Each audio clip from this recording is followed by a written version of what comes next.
एक आदमी अपनी बीवी और बच्चों के साथ बाहर किसी पार्टी में जा रहा था तो बहू ने माँ जी से कहा, आज खाना नहीं बनाया है, हम बाहर जा रहे हैं, वहीं खाएंगे, आप अपने लिए कुछ बनाकर खा लेना। बूढ़ी माँ ने कहा, लेकिन बेटा मुझे तो गैस जलाना ही नहीं आता। बहू ने कहा, तो फिर ऐसा कीजिए, यहाँ पास वाले मंदिर में भंडारा लगता है, आप वहीं पर जाकर खा लीजिए, तो आपको गैस जलाने की जरूरत नहीं पड़ेगी। पास में खड़ा बेटा और पोता ये सब सुन रहे थे, लेकिन कोई कुछ नहीं बोला। बूढ़ी माँ को भूखा ही छोड़कर बेटा और बहू पार्टी में निकल गए।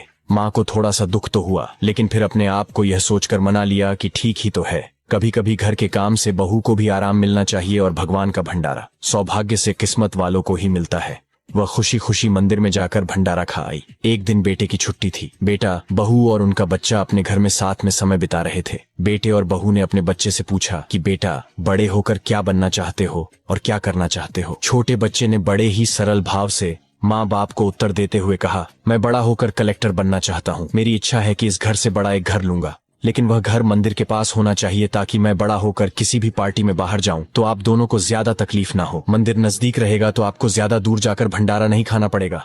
मासूम बच्चे का ऐसा जवाब सुनकर दोनों के पैरों तले से जमीन खिसक गई और दोनों को अपनी गलती का एहसास हुआ।